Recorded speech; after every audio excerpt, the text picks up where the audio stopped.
President Trump issuing an ultimatum to Hamas. If all Israeli hostages are not released from Gaza by noon this coming Saturday, then, quote, all hell is going to break out. This comes after Hamas said it was going to delay the hostage release, claiming the Israeli government is violating the ceasefire deal by not providing shelter and delaying the return of displaced Palestinians to Gaza. Joining me now, I have Yotam Cohen. His brother Nimrod is currently being held captive by Hamas and isn't expected to come home until phase 2 of this ceasefire deal. Yotam, thank you for your time and joining me on the show. Thank you. Good morning.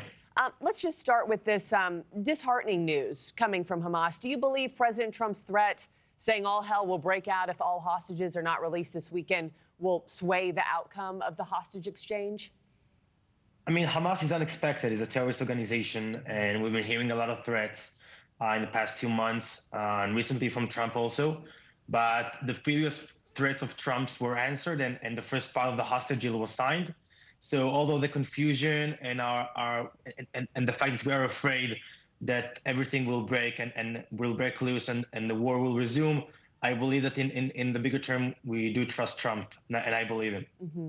You know, we're not even out of phase 1 yet. Your brother's expected to be released in phase 2, as I just mentioned. Do you have any sort of update on him, how he's doing or his whereabouts this morning? So, unfortunately, one of the hostages who came back 2 weeks ago told us that he saw my brother in captivity and that he is alive, and that's why we're waiting for him.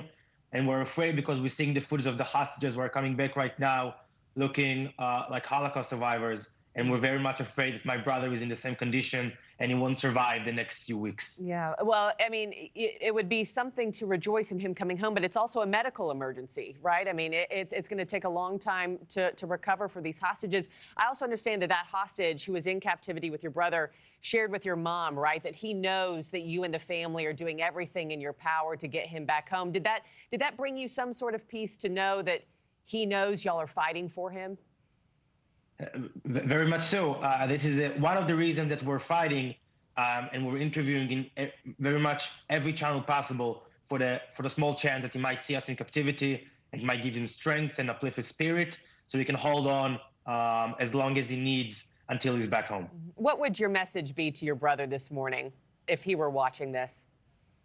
That although the recent updates and the ups and downs of the hostage deal and the holds, I believe that we're going in a good path, and that hopefully, thanks to Trump, we'll see you soon, very much soon at home. Just hold on for a little bit longer, and we'll see you home soon.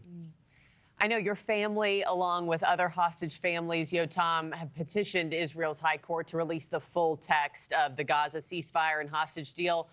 What do you suspect that they omitted from the published documents that we haven't seen yet that you want to lay eyes on? So I think that first, the fact that this hostage deal, which affects the entirety of Israel, is classified from the public. We spoke to high-ranking officials in the IDF who told us that the reason it's classified is because of political reasons, because of the government. And I think it should be public. People should see what Israel is paying for. And I think it will, stop the government from sabotaging or manipulating the public or the public's opinion.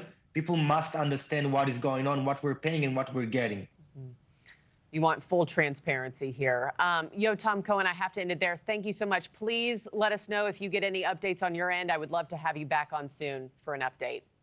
Thank you very much. Yeah. Thanks for watching, everybody. Go to joinnn.com to find NewsNation on your television provider. Also, don't forget to click that red subscribe button below to get more of NewsNation's fact-driven, unbiased coverage.